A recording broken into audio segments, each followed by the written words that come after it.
हवालात में खड़े शख्स से पूछा गया, क्यों किया तुमने उसका कत्ल? वो जवाब देता है, मैंने कोई इंसान तो नहीं मारा, एक जानवर से भी बदतर चीज को मारा है। जभी तो पिस्तौल की गोली जाया नहीं की, बल्कि कुल्हाड़ी के वार से उसका काम तमाम कर दिया। जैसे मेरे बड़े भाई ने मुझे अपने वहाँ बताया, तो फिर मैं इधर भागा आया हूँ। जब भागा आया हूँ तो वो भाई पड़े हुए थे सोफे पे, तो जब मैंने उनको आकर देखा तो ख़त्म हो चुके थे। पतरस जब घर पहुंचा तो इसका भाई इसहाक खत्म हो चुका था। उसे कुल्हाड़ी के पाए दर पाए वार करके किसी ने हलाक कर दिया था। छोटे छोटे बच्चों को यतीम कर दिया। इतना बेरहमी से तो कोई अपने दुश्मन को नहीं मारता जिस तरह इसने किया, सोए हुए को मार दिया। दुश्मन नहीं था तो फिर कातिल कौन था? कातिल था मुनव्वर। मुनव्वर जैसे इस दुनिया में इसीलिए ही आया था। एक ही काम था इसे, इसहाक को जान से मारना। इसीलिए मारने के बाद इसने थाने जाकर गिरफ्तारी दे दी, जैसे मुनव्वर ने अपनी जिंदगी का काम पूरा कर दिया था। सीधा उसको मारा, गाड़ी ले आके इनको दिए, गिरफ्तार कर लो। मैंने बोला मैं कुत्ता मार के आ गया, भाई नहीं मारा, कुत्ता मार के आ गया। सुनकर हैरत होगी, लेकिन जिसका जिक्र ये कर रहा है वो इसका सगा भाई था।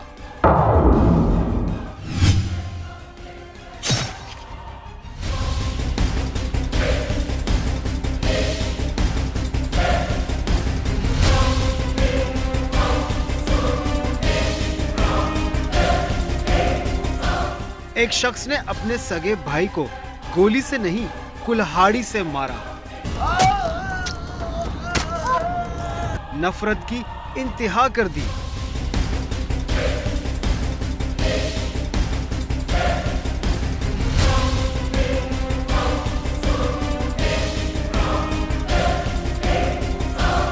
आखिर एक भाई अपने भाई से इतनी नफरत कैसे कर सकता है? उसकी वाइफ का कहना था कि ये जायदाद का मैटर चल रहा है हमारे दरमियान में। इसने भी बताया था, मुलजिम जो गिरफ्तार हुआ इसने भी बताया कि ये हमारे वालिद ने जगह ली थी, जबकि इसको जो बिल्डिंग कंस्ट्रक्शन की है वो सारी इसने की है। और उसने जो मरने वाला है मकतूल इसहाक, उसने दूसरे दो भाइयों को घर से ज़बरदस्ती निकला दिया था, और वो चाह रहा था कि भी ये भी इसको थ्रेट कर रहा था कि भी ये भी खाली कर दे और जगह पे कब्जा कर ले। लेकिन इसहाक की ये नाइंसाफी तो बाकी भाइयों के साथ थी। मुनव्वर क्यों इतना गुस्से में था कि कुल्हाड़ी से सगे भाई के टुकड़े कर दिए?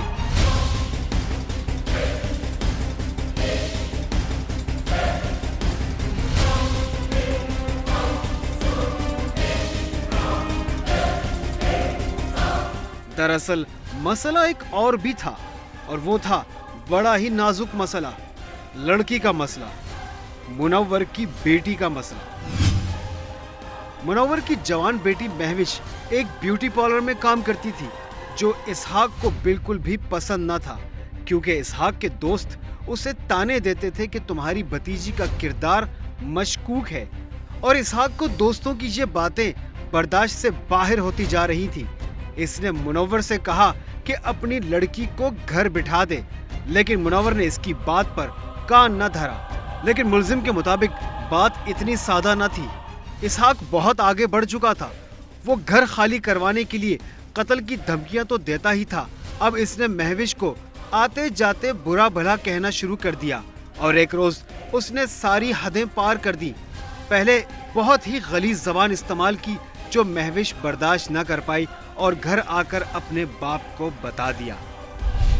ऐसी ऐसी गंदी बातें बोली, दिल फट गया है। ये समझ हो गए चाचू कि इस तरह की गंदियां बातें करे तो अच्छा नहीं लगता। मुनव्वर से ये बात बर्दाश्त न हुई, उसका खून खोल उठा। मुनव्वर पहले ही इसहाक की बदमाशियों से तंग था।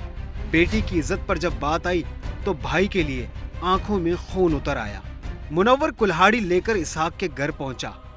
इसहाक सो रहा था और उसी हालत में इसने पाए दर पे वार करके इसहाक को जान से मार दिया।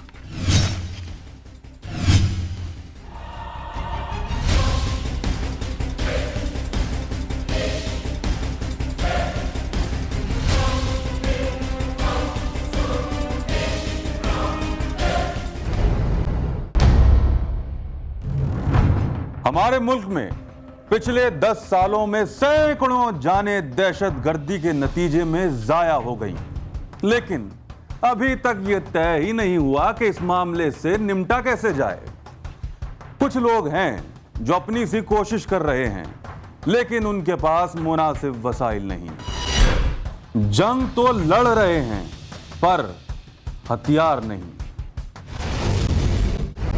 50 लाख अफराद का शहर रावलपिंडी, जिसे बचाने की जिम्मेदारी सिर्फ 4 अफराद के पास है, और इनमें से एक है ये शख्स। जी हां, ये हैं इन 4 अफराद में से एक जो महकमा सिविल डिफेंस में बॉम्ब डिस्पोजल स्क्वाड का हिस्सा हैं। पहले हम जो है ना 3 आदमी थे, फिर एक आदमी हमारा फौत हो गया, 2 रह गए थे पिंडी में जो है ना अभी 2 और आदमी आ गए हैं, अभी 4 हैं। जब सारी पुलिस एक तरफ खड़ी किसी महफूज मुकाम पर इंतजार कर रही होती है, ये जानिसार बम की आंखों में आंखें डालकर उसे नाकारा बना रहे होते हैं, और कानून नाफिज करने वाले इदारों के अफराद सांस रोके इनके इशारे के मुंतजिर होते हैं। इनकी एक छोटी सी गलती या गैर पेशेवराना हरकत बहुत से शहरियों की जान ले सकती है। तो हमारे पास इंस्ट्रूमेंट होता है जो बम को हम डील करने के लिए, अपने लिए हमारे पास कोई ऐसी चीज़ नहीं। जब हम पहुंचते हैं वहाँ पे तो वहाँ पे बिल्कुल हम होते हैं या हमारा अपना साया ही होता है, और कोई चीज़ नहीं है। अपनी जान पर खेलकर दूसरों को बचाने वाले इस महकमे का जरा हाल तो देखिए।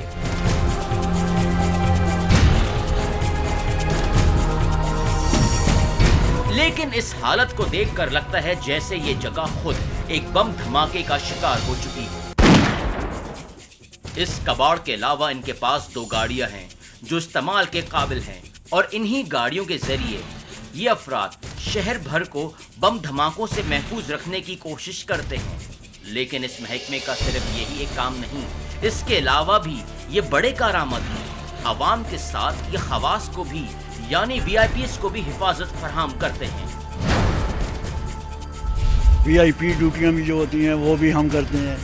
उसके बाद जितने भी तजिया रिपोर्टें हैं वो भी हम बनाते हैं। अदालतों में भी हमें जाना पड़ता है तजिया रिपोर्टें, और जितने भी थाने हैं वहाँ जो भी चीज़ रिकवर करते हैं वो भी जो है ना हमारे पास आती है। उनको भी हम जो है ना डिफ्यूज़ भी करते हैं और उनकी रिपोर्टें भी तैयार करते हैं।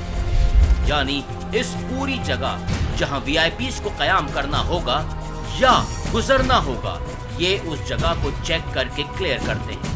मगर अफसोस, अपनी जान को खतरे में डालकर दूसरों को बचाने वालों को रिस्क अलाउंस भी नहीं दिया जाता। हालांकि तमाम कानून नाफिज करने वाले इदारों को ये अलाउंस दिया जाता है। शहरी दिफा के तहत आने वाले इदारों का ज्यादातर काम रजाकारों की बदौलत चलता है, लेकिन हुकूमत की गफलत की वजह से अब वॉलंटियर्स ने आना कम कर दिया है। आखिर कोई क्यों अपनी जान को किसी के लिए खतरे में डालेगा? हमारे वॉलंटियर्स को सोर्सेज मिल जाए। हमारे देखें, हमारे यहाँ वार्डन पोस्ट सेटअप नहीं है। हमारे पूरे पिंडी में हमारे वॉलंटियर्स काम कर रहे हैं, लेकिन they don't have an office to sit in. Vehicles मिल जाएं हमारे स्टाफ को, हमारे वॉलंटियर्स को, दफ्तर को, तो इससे हमें बहुत ज़्यादा फ़ायदा है, क्योंकि एक तो हमारे पास शॉर्ट ऑफ सोर्सेज होने की वजह से बहुत प्रॉब्लम है। दहशतगर्दी के खिलाफ जंग में इस मुल्क में पहले ही न जाने कितनी कीमती जानें बम धमाकों की नजर हो चुकी हैं, जिसे रोकने के लिए कभी कोई मौसर इक़दाम नहीं किया गया।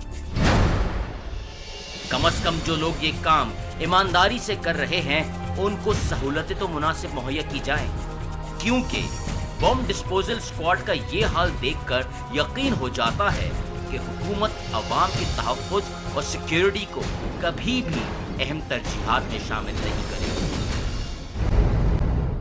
बच्चों की तालीम जितनी जरूरी होती है, घर की तरबियत भी उतनी ही अहम है, क्योंकि वही उसकी शख्सियत की बुनियाद बनती है।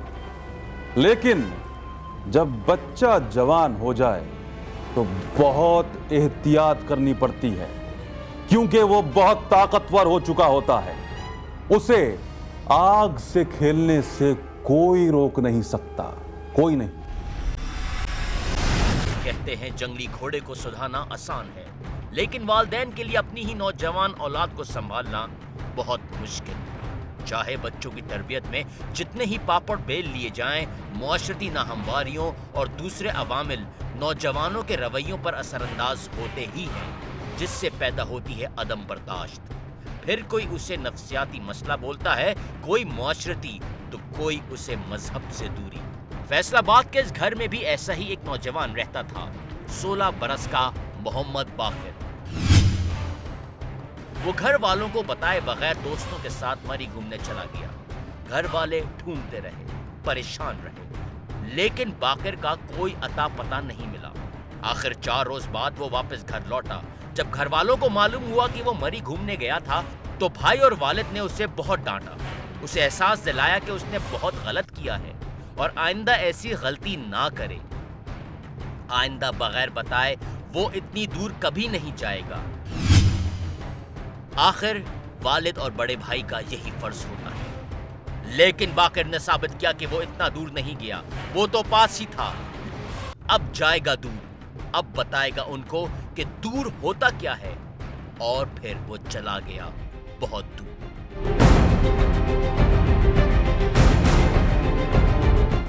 बाकिर को ये डांट डपट बहुत बुरी लगी और उसने गुस्से में आकर कर ली खुदकशी।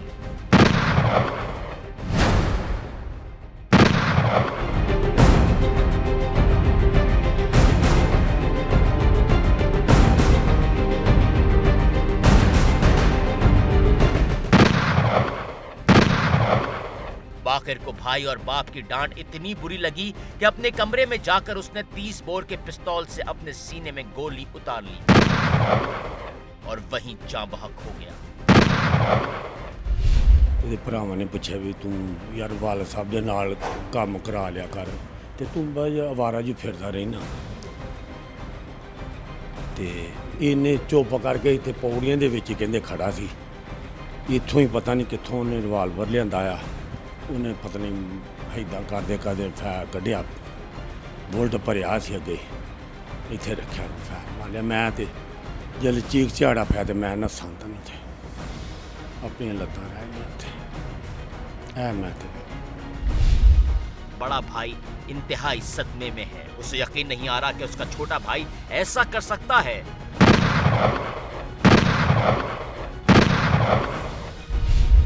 जो प्राइमरी मेरे पास इंफॉर्मेशन आई है उसके मुताबिक तो यही लग रहा है कि उसने खुद अपने आप को फायर मारा है। शायद बाकिर के मरने की दूसरी वजह वो आतिशी असलहा था जो उस वक्त घर में मौजूद था, और बाकिर की दस्तरस में जब उसका खून गर्म था और असलहा सोचने का मौका ही नहीं देता। अगर घर में मौजूद हो तो अपनी हिफाजत से ज्यादा नुकसान का खतरा रहता है।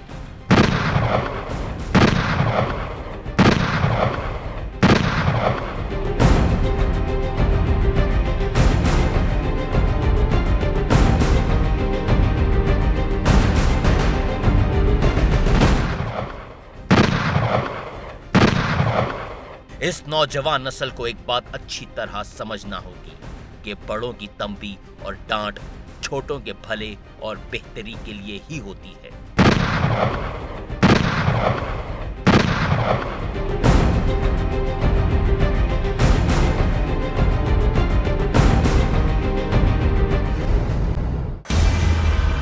रोजनामचा अभी भरा नहीं, एक ब्रेक के बाद अजनबी वापस आएगा। देखते रहिए रोजनामचा।